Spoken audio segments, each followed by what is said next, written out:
Welcome to Verbal Pick Radio, where we give you a verbal image of life, and we are everyday. People like to welcome you all to the show. Look, today we're dealing with Black in America, and this is in regards to Ice Cube's contract with Black America. We're going to bring you up on a timeline to show you why it is significant.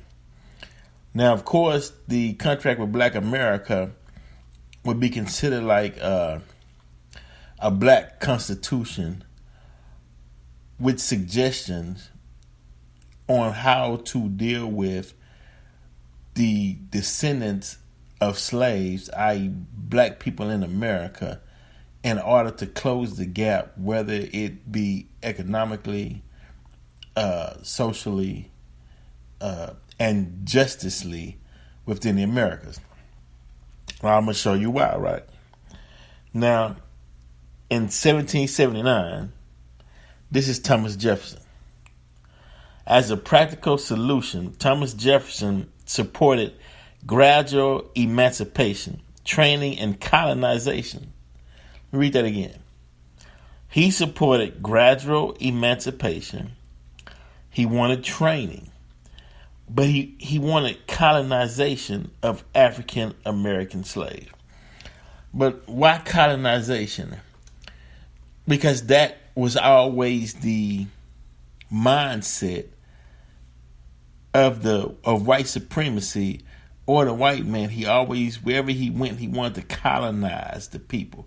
He wanted to colonize the resources. He wanted to colonize the natural resources.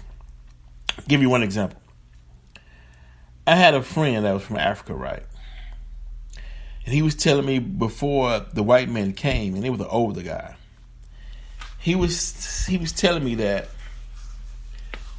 they would go into the woods or whatnot because they had all of these fruit trees, right? Plenty of fruit trees. And say that people would just gather how many they wanted because the trees was kept just producing over the years, right? It was just normal. They grew up that way. That was just the way of life. There was no limit to the amount you can get. You just feasted. It was paradise, right? He said when the white man came, he started picking all the fruit, put them in baskets, and ration them out. You can get two. You can get two. You can get two. And that was colonization of resources. That was his mindset. Black folks believed that God gave in abundance, but a contrary mindset came and said, well, no, you get what we give you, because that's a way to seek power of control, right? So that's why when he stated that, he wanted to he supported a gradual emancipation, training, and colonization of African American slaves. But check this out. Rather than immediate manumission. Now, what does manumission mean? Manumission simply means an immediate release from slavery. Right. Believing that releasing unprepared persons with no place to go and no means to support themselves would only bring them misfortune. Meaning, Thomas Jefferson saying, look, okay, we're going to have to train the slaves, right? We're going to have to prepare them, because if we just release them out into the world with no skills, he understood, look, we didn't allow them to read or write. We made it against the law. I mean, we dogged them out. How are we just going to set them free and say, okay, go for yourself? We need to prep them. They need training. They need to get ready to go out into the general public, right? But it didn't happen. But within that breath, it was also, but remember, we need to colonize them at the same time, right? So they give you something, and at the same time, they're taking away something. Because you're dealing with a people who subconscious mind from prior to slavery only knew complete and total freedom. But now here you go stating that we need to educate them. They need training, right? Because if they don't, and we just set them free into this society, misfortunes will befall upon them. What is misfortunes? Meaning you're gonna miss your fortune. You're not going. It's gonna be hard for you to make money and to close that economic gap, right? So, in the wake of George Floyd, here comes a contract with Black America presented by Mr. Ice Cube. Now, some are criticizing, he meeting with Trump, so on and so, but no, he's putting out a plan to answer an age-long problem that's going back to the 1700s, right? Look, we're gonna have to close this gap, because if we don't, this whole country will be in peril, right? We understand that fact. But I want to show you all something, right, that was written in 1993, right? Now, this came after the wake of the Rodney King beating, right? Now, this is from the wonderful written book. It's called A Torchlight for America, written by Minister Louis Farrakhan, published in 1993, right? Let me read some of this to you all to show you that Torchlight for America was presented due to the ills that Black Americans was facing, because the timeline, we're going back to the 1700s. You did nothing about it then. Black folks been crying for justice, jobs, better housing, economics, fair treatment. I mean, since we've been here, right? And it a lot of times it fell on deaf ears. Now, we listen to the presidential debates, and you say, okay, well, black folks, Democrat, we going Biden. But then Trump comes back and say, well, damn, Biden, you've been a politician for 47 years. Why you didn't do nothing about it? Hell, your crime bill was locking black folks up left and right. Then Biden looking at Trump like, hell, you do hell with your racist rhetoric and the apartments that you and your family was owning. You didn't want to allow blacks in there, and you so and so. So they both saying, well, you know how they said you got to vote the lesser of two evils? Well, black folks, we got to vote the lesser of two races. And I don't know how you do that, but okay, we can play the game, because playing the game is saying, damn, it stinks in here, but if I hold my nose, right, people would know that I smell the stench. So if I don't hold my nose but try to block it out my mind and try to ignore the stench, at least I can look dignified instead of walking around in public with two fingers pinching my nose. Okay. Yeah, all right, play the game. Okay, we play the game. All right, done deal. So now, in the book titled Torchlight for America by Minister Louis Farrakhan, published in 1993. Now, y'all check this out. Because they're going to show you where we at today, right?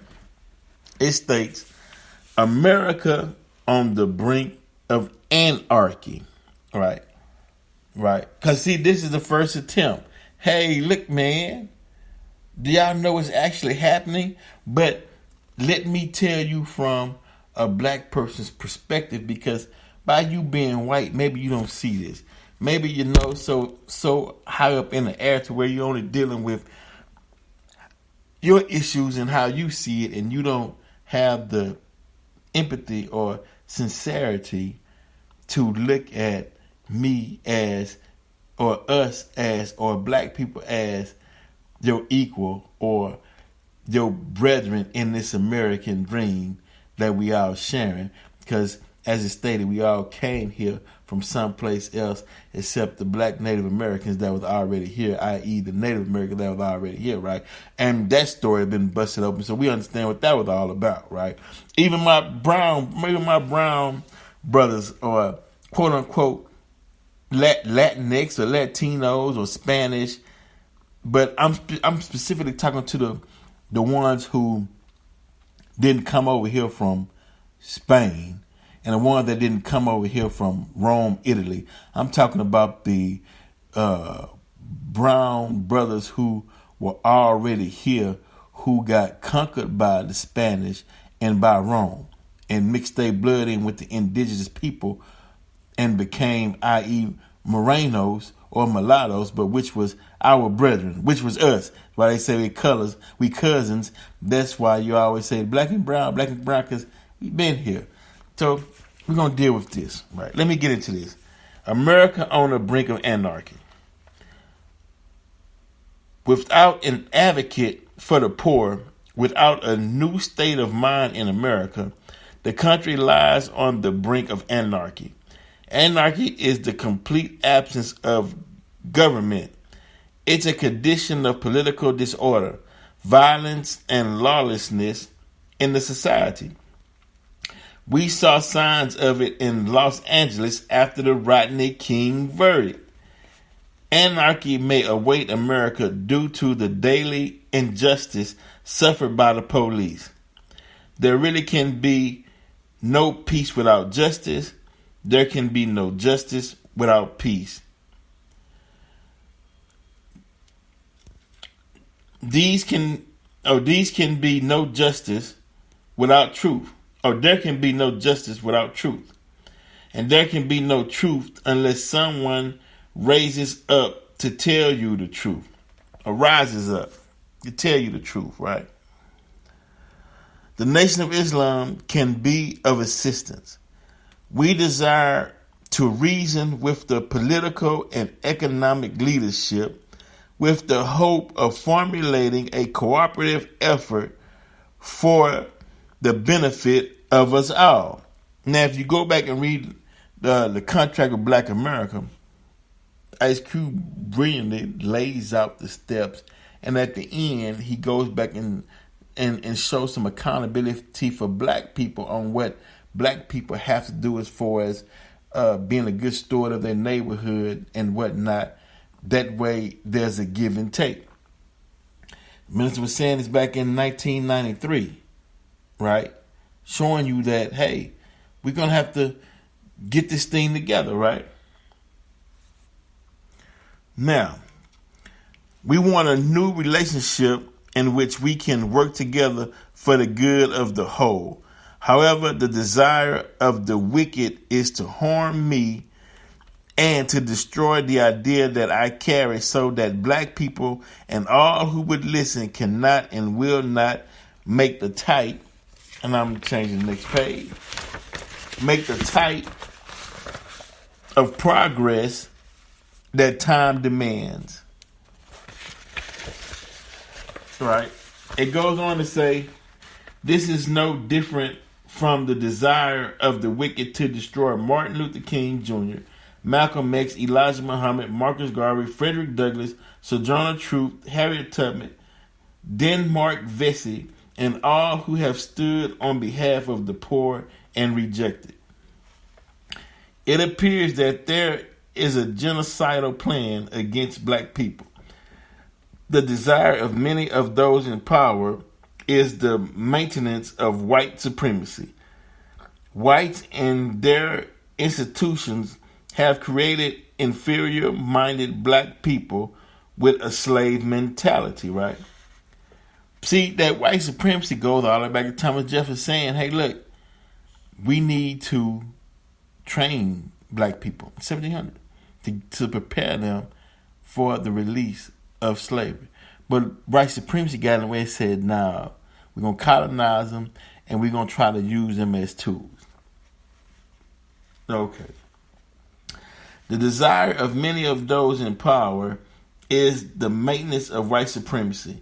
Whites and their institutions have created inferior-minded black people with a slave mentality. There are those who do not wish to see us as equals in the society. So generation after generation of black people have been corrupted with a slave mentality, and generation after generation of white people have been poisoned with the doctrine of white supremacy. See, white supremacy is a poison to make you think you superior because you white and you have no knowledge or nothing to back that up just because I'm white, and that's good enough, and it don't work like that, right? So now we in this bubble. We got black people trying to fight white supremacy, which is non-existence. Then you got white people trying to hold up white supremacy, which has no merit, and now you created a straw man or a straw situation. Let's put a fake situation, but you made it valid. But it's, what's the word they call fake money? But it's fiat. It's not real, But it's concocted to perceive that it is real. Okay. However, the presence of truth condemns both mindsets. The time of white supremacy and black inferiority is over. This is why it appears that an organized effort is underway to destroy black youth. Youth are more.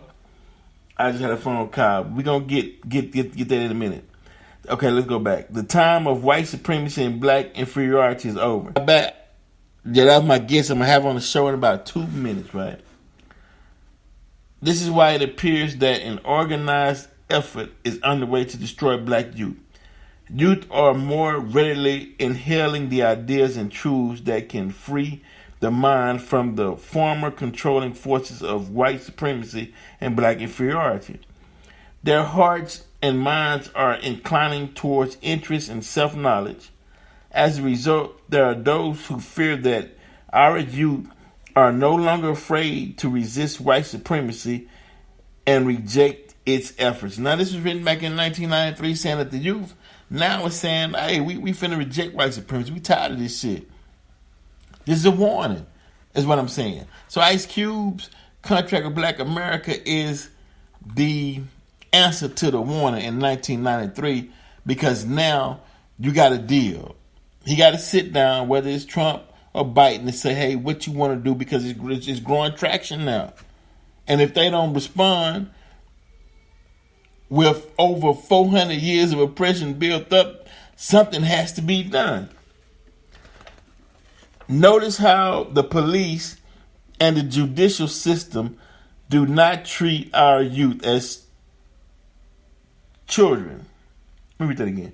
Notice how the police and the judicial system do not treat our youth as children. Our 14-year-olds and 18-year-olds are killed in police stations, and the police officer lies to explain their debts, such as they hang themselves with their own shoestrings and other such foolishness. All too often, the Justice Department of the U.S. government is weak in pursuing the truth about what the black community believes are wrongful deaths at the hands of law enforcement. They fear our youth. They fear the gangs because prior to the gangs, the police were the only gang in town. Often the police are running or compromising with the dope business, the prostitution business, and the criminal element in the society. Many officials do not desire to see young blacks organized, learning that they may join together and one day do unto law enforcement what the law enforcement officers have been doing unto us.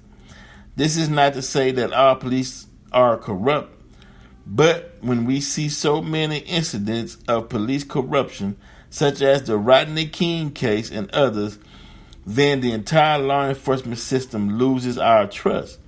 The youth have the basic qualities of what it takes for seeking liberation.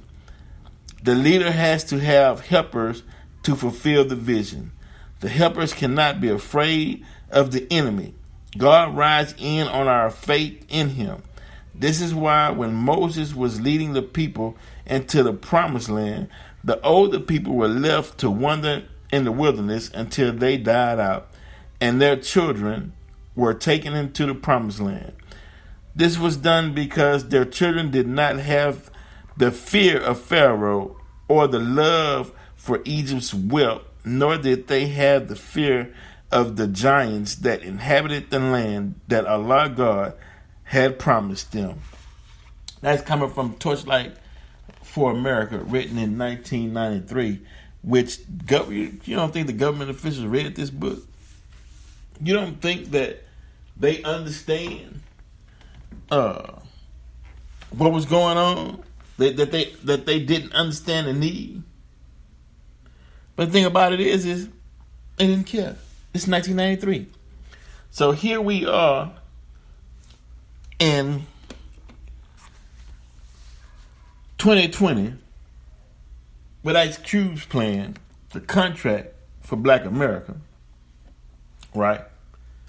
And we want to see if they heed the warning or if they learn something or if they have the sincerity to hear our plea and hear our call, right? I would hope so. But before we go any further, if y'all heard the telephone ringing, that was Brother Marcus Mudd calling in to join in on the program. I'm going to call him up real quick. And we're going to get things continually rolling. Matter of fact, make sure you all go to Verbal Pick Radio on the YouTube and subscribe in the Spreaker app so you can hear the wonderful topics that myself and Rock Consciousness, Miss Pebbles, did the other day because you need that energy, especially from the females, to show how you have those sisters out there that really support what brothers are doing, because she totally was glad that Cube stepped forward and put something on the table, right? So that's where we at, you know. Brother Marcus.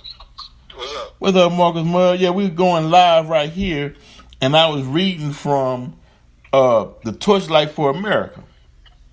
Okay. Because see, just to backtrack a little bit, Thomas Jefferson was like, look, we don't want to release black people into the general population without any training and without any knowledge and skill and further education.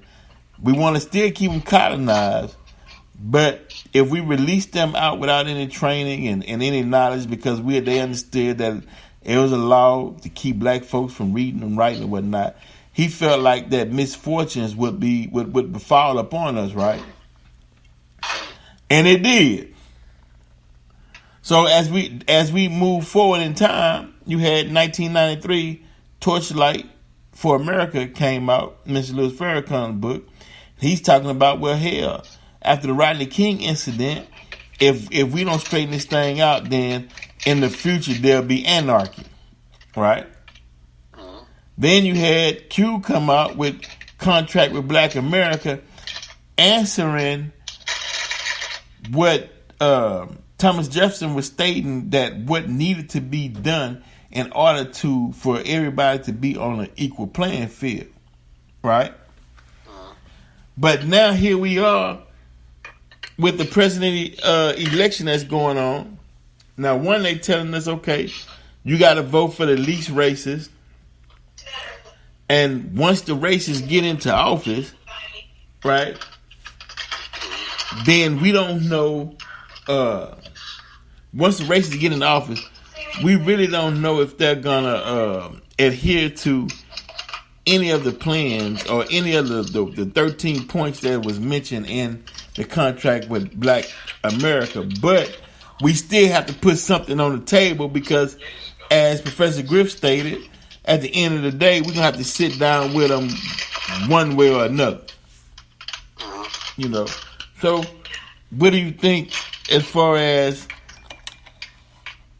them having some sincerity or having some heart into all the ills and misfortunes that befell upon us after the aftermath of slavery? We can't look for them to have a heart for us. We got to have a heart for ourselves. And that goes along with the presidential election. Whereas we do a lot of fussing and fighting over who to vote for. But the real issue is, who are we going to make serve our needs once he's elected. Mm-hmm. So we don't have to worry about if such and such or so and so is going to come through with his promise, because we're supposed to be on the job to force him to come through with his promise. But what's the process like? Is there a process like, okay, we gotta be diplomatic first. We gotta, hey, here's a contract with Black America. Here's a book titled The Torchlight for America to help prevent anarchy. Because the truth of the matter, it seems like black people really want peace or wanted peace or was doing everything in their power to seek peace.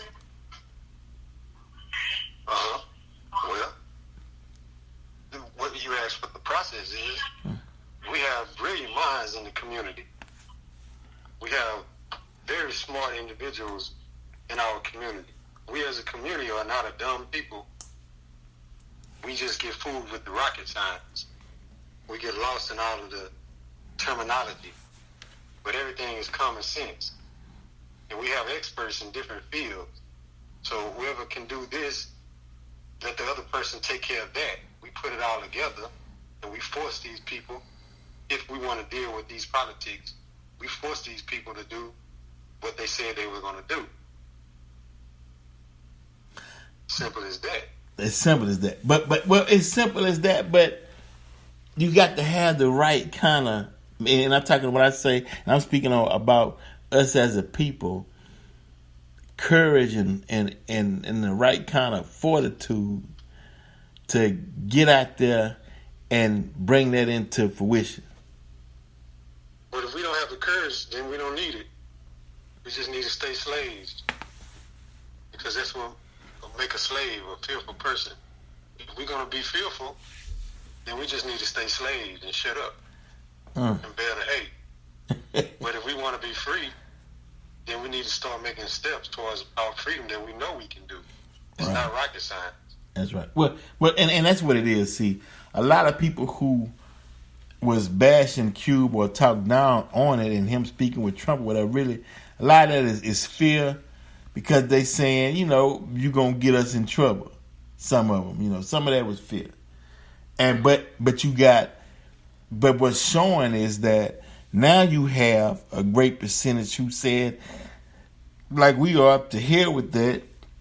We can't no longer call ourselves men and women living in an unjust rule and in a systemic racial society with the minds that we have. That means something wrong with us.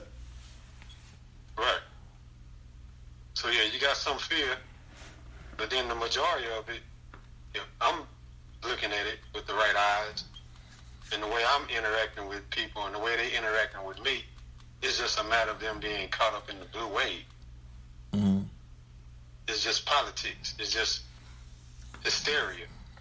It's right. just campaigning. It's just what's going on in the movement. It's the happening thing. Whatever they put on TV, that's the way Negroes go. We don't have a mind of our own. We don't want to be independent. Then we go where the wind blows.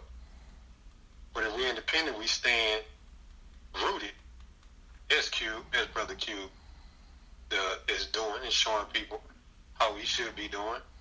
And a lot of other brothers in our community and sisters in our community are showing us how to stand firm on what we believe as independent thinkers. If we're not going to be independent thinkers and think for ourselves, then whatever they say go, whatever they make look good, that's the way we're going. And then we don't deserve nothing. Yeah, fact. We don't do that way. Yeah, that's a fact, because I'm thinking it's kind of made me ponder on how we were started off with Republicans, and the Republicans were pushing for freedom, but self reliance in a sense. Yes. Then we became with the old Dixiecrats or the Democrats, and they were more saying, well, we're going to colonize y'all and we'll hand out to y'all whatever y'all need. Y'all just sit down, we'll take care of everything. Sharecrop. sharecropping. Then the Republicans were like, "Hey man, you free? You know, you can go buy you some guns or whatever, but you on your own, partner, and may the force be with you." Tradition. You know, and so now we here today was tricked, I guess, and fooled that we thought that our protection would come under the guise of the Democrats. But Right. yet it's still police brutality, it's still killing, and so they failed on a promise to protect us. But then the other hand of that Republican is the fact that, okay, yeah, although we said, you know, you on your own, you protect yourself, we're going to try to make you as weak as possible. So if we do ever come up against you, you won't be a force to reckon with, though, because we still trying to create that edge, or create an edge. You know, so basically what it's saying is we didn't have a friend. And we didn't befriend each other and created our own party of force, and got behind. Now, I'm not familiar with the Green Party or the Libertarian Party. If we all should fall up under one of those parties and take all our 1.3, 1.4 trillion and all our political minds and make that a formidable force. One of those. I don't really know what the purpose of those two parties are that you just mentioned, or if it's one party with two different names. But that independent party don't have they're irrelevant, actually. They're not even strong enough to split the vote anymore. Mm-hmm. And you have all these swing states and these swing voters, meaning that's just another word for independent voters. And if they can get these swing states and swing voters and these independent people to vote for them, then they really don't have anything. The last time I saw a candidate come out for the Libertarian Party, he was just trying to say, hey, everybody, just smoke weed, you know. Right. And it's like, man, you know, life is a lot more serious than that. Especially when you're taking tax dollars out of everything we do and everything we receive. And we are working from a 400 plus year deficit. Right. It's more serious than that. You're not going to get us by saying, I like to smoke weed. You know, that's not a serious party to me. Right. Well, you're right. Well, and the funny part about it is the Democratic Party, Libertarian, or the Independent, and the Republican Party all remind me of that scene in Malcolm with so many black people, especially particularly men, but women as well, went through when they would ask, well, what do you want to be when you grow up? Well, I want to be a lawyer, attorney. You know, you would be good with your hands. You'd be better off being a carpenter. You know, that's how they treat. That's Satan in a sense. You know, hey, well, we want to do this and get together. Oh, well, you know, don't worry about that. You know, let us handle that. Y'all just sing and be happy. And, meaning the masses. And we say this a lot of times that, and I'm not bashing, because I'm not bashing the preachers and whatnot, because some of them may be aware of what they're doing.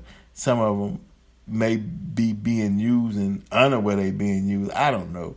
But it's like they send that sentiment down through the community to the people to keep the people docile as they do the bidding of uptown or as far as they political handlers, controllers, right? And that answers the question of why so many generations you haven't seen a significant change, even though you got churches but you got a liquor store right here, and you got we got black communities and schools and so, and why are we still saying the same thing that we were saying back in the 50s and the 60s? Right. Because a new mindset, new energy, and a new focus on something that can actually create an achievement, something that we can actually see, that we can put our energy into, that we can actually make happen without the rug being pulled from up under us, and people lose faith and say every time we try, it always go back to the same thing. Right. You know. I'm not going to stand on the rug when I see somebody about to pull the rug from under me. Nobody is. You're going to stand on the rug, you see somebody about to pull the rug, and you're just going to stand there. No, you're not going to stand there. You're going to do something, whether it's get off the rug,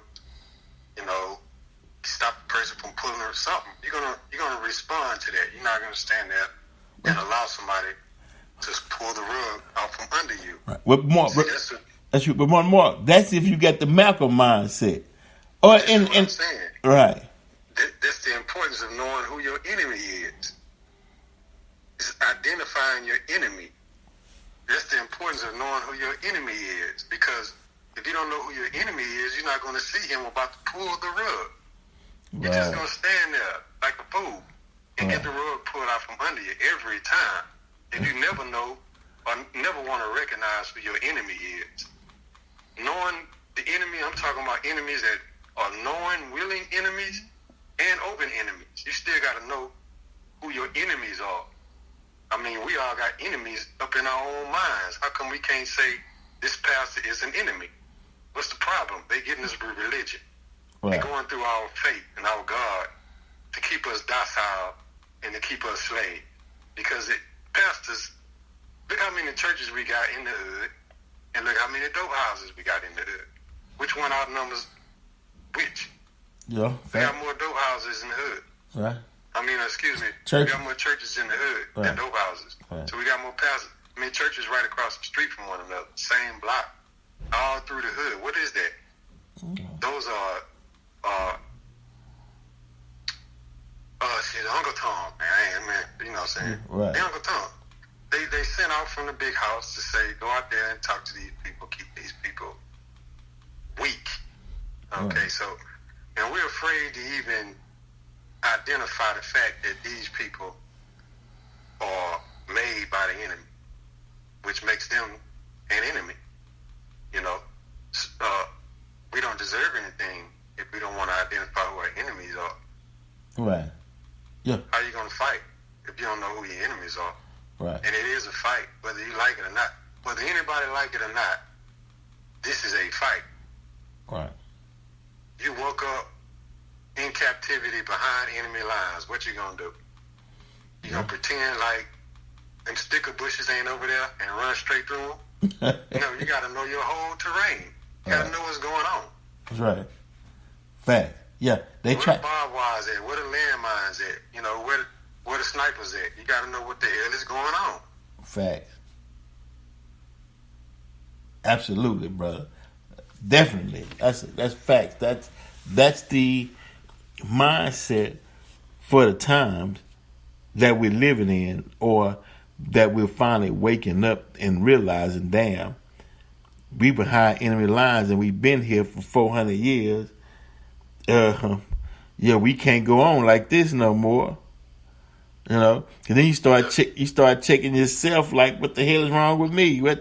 How did I adapt to such harsh treatment and cruel realities? It could be the fact that for over 400 years, right, we never really knew peace. See, that's why stress, and they say, well, black man and woman, they suffer from, high blood pressure and heart disease and whatnot, but think about being in a stressful environment for 400 years. You got to have a talk with your children, where to put your hands on the police to pull you over. You got to watch this. That's stressful. Correct. You know, and after all of that stress, you know, you have to function in this society. You have to build. You have to educate yourself. You have to make a place for yourself, for your family, dealing with all that stress. And they wonder, wow, you know, does that play a part as far as health conditions and whatnot? So now we wake up behind enemy lines saying, you know what? Because somebody came and gave us a knowledge, and we said, you know what? I'm somebody. I love myself. It's time for me to wake up and take my rightful position on this planet. It's time for me to start building. It's time for me to be a man, be a woman. I can't play the characters that they put out within the media and say, this is who I am. I'm finna identify myself. I'm going to be proud of who I am. I'm not going to let them fool me with terminologies and dealing with me as a people or labeling me when I know who I am. So that percentage of people who thinks like that are ready to be free. Those who on the fence and that, like you say, that's still afraid, wake up, get involved, let's roll, or you will perish, because time is dictating the moves now. It's like it's like the baby in the womb. After 9 months, you gotta come out. You just can't just sit over there, else you're gonna kill yourself and the mother. So yeah, your time dictates that it's time for black people to wake up and move, and that's evidence with Ice Cube's contract with Black America. That was predated by the Torchlight for America, which was written by Mr. Farrakhan. And here we are today, you know, a renewed people. Now, I watched the debate, you know, and it just showed me that, wow, they want us to really vote for which slave master we want. Do you know what I mean? One that's going to come out and tell you, man, I don't like nothing about you. Or one that's going to hide it and act like they care something about you, but really don't. You know, and I mean, wow, dude. You know, leveraging our economics and leveraging our vote, unification that we need to be all on the same page as far as building a better future. Even if you just put the thought out in the universe to start moving towards your desired thought. So, I know, bro, Mark, you know, it's looking, I don't know, man. You know, I mean, like the scripture say, it's a great and dreadful day all at the same time, brother. Now, what do you think about this, though, before we get out of here? They was announcing today that the government is ramping up security in fear that there might be some type of backlash and violence if Trump don't win. And they're trying to make it seem like it's a credible threat. You know?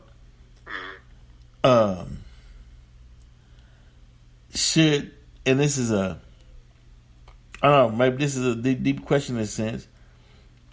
Should we, as black people, just let it happen as it happens? Or should we continue to be diplomatic and try to say, well, you know, hey, you know, and you answered this earlier, though, hey, you know, can we all just get along? it depends on who these people are ready to assault and ready to go up in arms against. Who is the target? Who is the target of this attack? Suppose that the people are supposedly being threatened by. I know that we are the most hated, and I know that we are going to get some kind of that we're going to be affected by it some sort of way. But who is the target? I mean, to my understanding, they threatened to kidnap the Michigan's governor. Yeah, Whitmer, right. Right. I'm going to stop right there. Right. Just use that as an example. Right. That's right, yeah. They plotting and planning against the governor right. of the government, you know. Yeah, because black people don't have no power to change the Constitution. We don't have no power to change the Second Amendment saying you can't bear arms. No. We're not the people who are trying to get their guns. See, they fight for a reason. They going up in arms. I mean, we say, man, see, I want them tennis shoes and you know. Right. But these people are talking about bringing back the Confederacy. I mean, they talking about dragging Nazis' philosophy over here. I mean, actually, Nazis got philosophy over here first, but I mean, the whole establishment and methodology, they trying to reinstitutionalize that over here. I mean, they thinking on that level, if you watch them.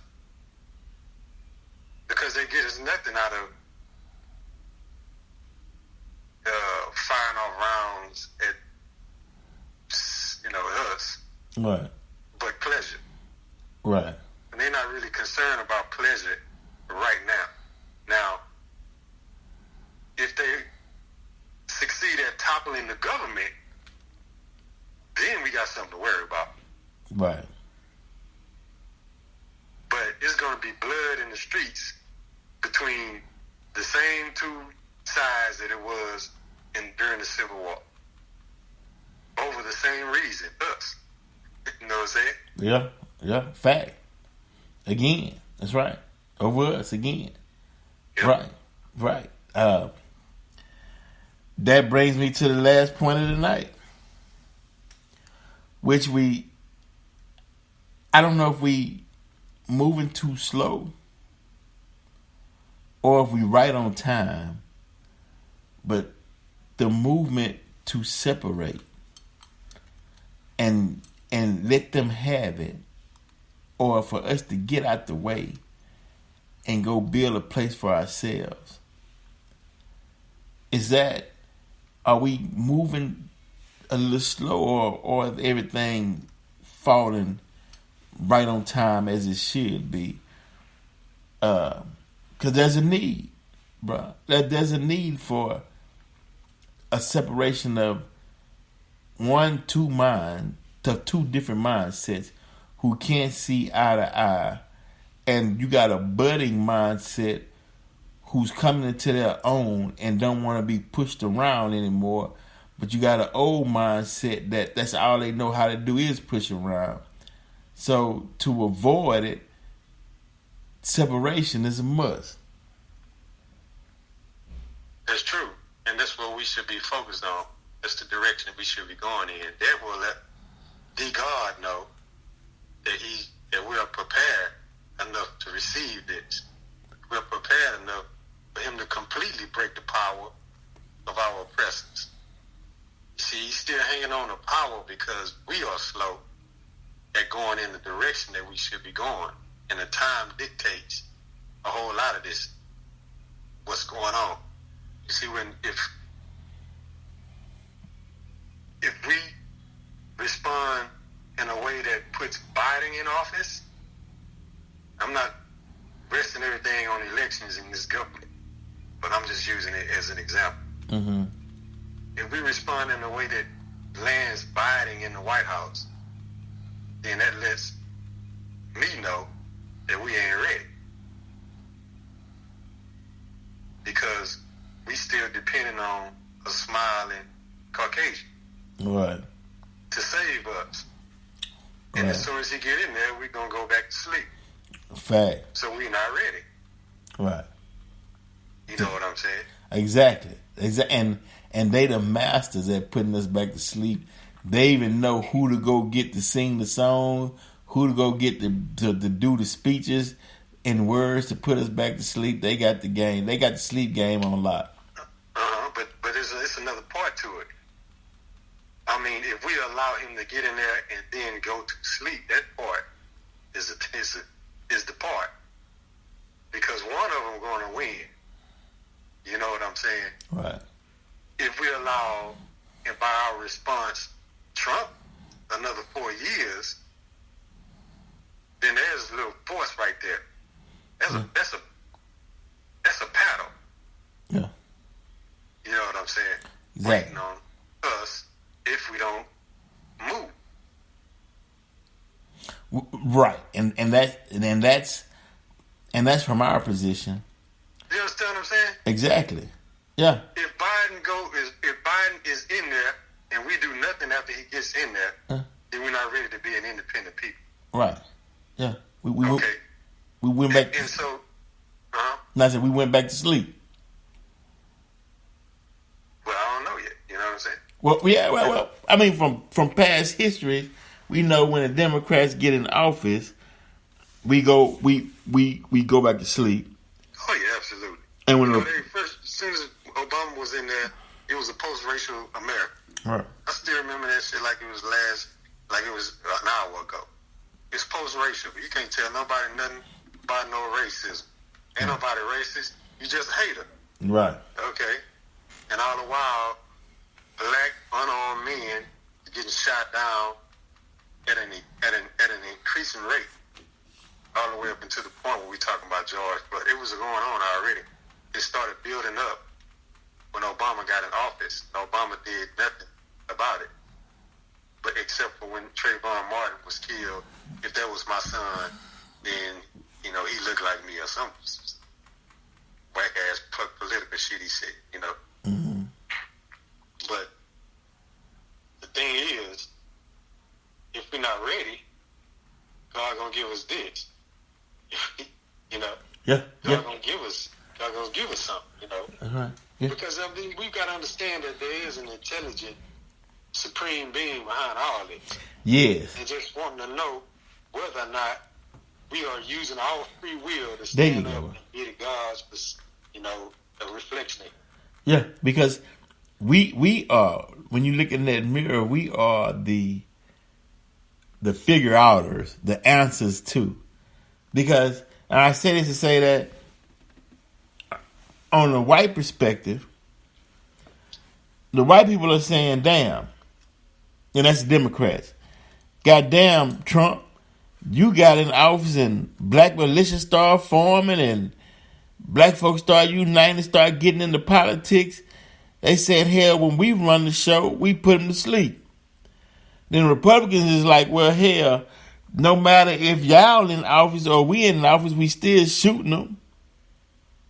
You know what I mean? It's as if they working together. We still got the police brutality, going on. But the Dems is like, look, man, hey, which one you want? You know what I mean? But you see, we don't have a smiling face pretending when it's the Democrat, when it's the Republicans. Right. And Trump ain't gonna lie to you. Right. I'm coming Trump for you. Hey, man. I'm coming for you. Hey, boys in blue. Support the blue. You know what I'm saying? Right. Yeah. Stand back, but stand by. There you go. Trump ain't gonna lie to you. So God say that's what you need. You know what I'm saying? Right. God is like a doctor in this whole matter. When you go to the doctor and you get sick and he give you a prescription, you leave and go take it, and you come back for an update, a checkup. He give you another diagnosis and see what you need. You know what I'm saying? The 4 years of Trump, now is the time to put up for the checkup and keep diagnosing, see how we gonna respond. Right. And that's what we need. That's right. Yeah. If we want to be independent, check this out. If we're ready to be independent, if we have that mind of independence, and we're going to take this movement, whatever you want to call it, I'm tired, I can't breathe, whatever you want to call it, we want to take that spirit, put it with the intelligence that we have, the access to the spending capital that we have, and force Biden to pay his dues, to make amends, because he owes big time. Force him to do what he's supposed to do. Then the God said, well, he ready to be independent. Yeah. But if we're not ready to do that, there's a will that's being enacted, and it's God's will. Right. And he's gonna make the thing happen regardless of what we trying to, and what we feel and all that other stuff. Right. So if we need a little more spanking, he go to Trump. Take some more Trump. Take some more Trump. That's right. You gonna obey man, or you gonna obey God? But you gonna obey the time, or you gonna get your ass whooped some more. Put some more of this Trump on you. This bold face. It is what it is. No more. No, none of that pretending. You're not gonna be able to go to sleep. Well, yeah, like it stated in the Torchlight for America, when the minister was quoting Moses and how the older generation had to wander in the wilderness till they died out. That's scripture. That's scripture, and because the younger generation was ready, and that's right. And so, the older generation that was old, the generation back in '93. And a lot of them is dying off, and also a lot of the old slave masters dying off, and that ideology that was passed down from the slave master to his children is not as strong as it was 100 years ago. It's getting weak, but yet at the same time, the black folk are waking up and gathering more strength as far as the knowledge of who they are in the love for self, because that was one of the tools that they had to use to break our spirits, was to get us to deny and not even like that person when you look in the mirror. Because when you know you, that gives you strength to where you know that you're standing on solid ground and you ready to defend yourself. You ready to stand tall and stand bold. And that's a first sign that they notice, in the sense that, hey, they not as weak as they once were. So I need to apply a little bit more force to put them back in their place. But hell, nowadays we're saying, there is no place to put us back in. So now what? So yeah, this whole thing is interesting. We are chronicling the time in which we living in today. A lot of people say that this 2020 election is the election of all the elections, but we didn't heard that before, But their system of white supremacy is still flowing, And so, as you stated, Brother Mark, either we gonna break it or the God gonna break it. But it's gonna be broke if this universe was created on truth. Then at the end of the day, truth gonna always prevail. It must, because if there's ever a day when truth don't prevail, there's no need for a universe or a planet. This is all about truth. Right. That's why we're experiencing so much turmoil, is because for so long everything's been ran on falsehood. Yeah. Come on, bro, Mark. Yeah. Yeah. How long? Yeah. I guess there's a time, there's an extinction on falsehood. Oh yeah, most that. Hey, but you said a mouthful that time, brother. Yeah, that's square business, right? That's the end of it all, right? I mean, that's it right there. There's an extension on falsehood. That's the whole point. There's an extension on falsehood, and now is the time. Wildfires, coronavirus. Ooh, man. You know what I'm saying? Ooh. This thing, that thing. We Bro. ain't got time to hate each other no more as much. Ooh. There's so much shit going on. That's what time it is. The God ain't playing. Yeah, So yeah. now, That's right. uh-huh. No, I'm about to say, yeah, we don't have time to hate each other no more. It's just finding that right tool to break the system of white supremacy, because that system has been running on its own without anybody adding any more fuel to it. It just been it tick off. It's been running, and it needs to and nobody plugged in to break that dynamic. Even though at the present time we have no time to hate one another with all of this, like you said, natural disasters going on, because the most vicious white supremacists, when their life is on the line, they need to be saved from whether it's a hurricane or their house, whatever, and a black face shows up with a hand extended, they gonna grab that hand, say save me, right? So that art machine, man, somebody got to put a wrench in it some kind of way. You know, it's been a runaway. It's been like a runaway train for 400 years, just running away, and it got and everybody's sitting back trying to figure out what conductor to put on the train to steer the train.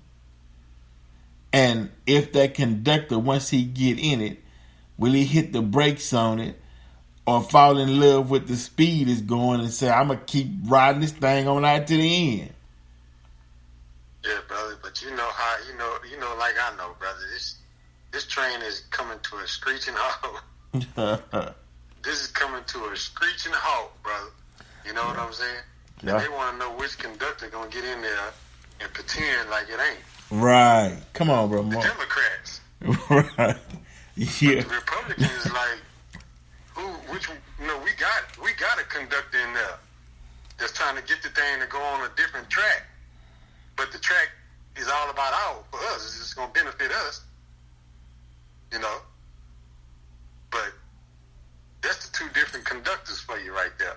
That's two different conductors. But on that note, Brother Mark, man, we appreciate this, and I appreciate your intellect during this election season, because we gotta give so many different angles until it wakes up so many different type of mindsets, eyes, so they can see it. So it has to be the same concept has to be put in so many different ways, bruh. Even though at the end, it's still the same common denominator. It's still the same thing, but it just has to be broken down and put in different ways to get the point across, because everybody don't have the same mindset, and everybody's not thinking along the same lines, but everybody's moving in a direction who want true freedom and true peace. So I appreciate that, and we not through, because I guess it's what it is. We almost done November the 3rd, so it's gonna be some more topics in dealing with elections and government and past governments, and just to keep you all abreast on knowledge, and to keep you updated with what's going on. And Marcus Mudd, A-Tone Production. I appreciate you, bro. Thank you, sir. Yes, sir. We out.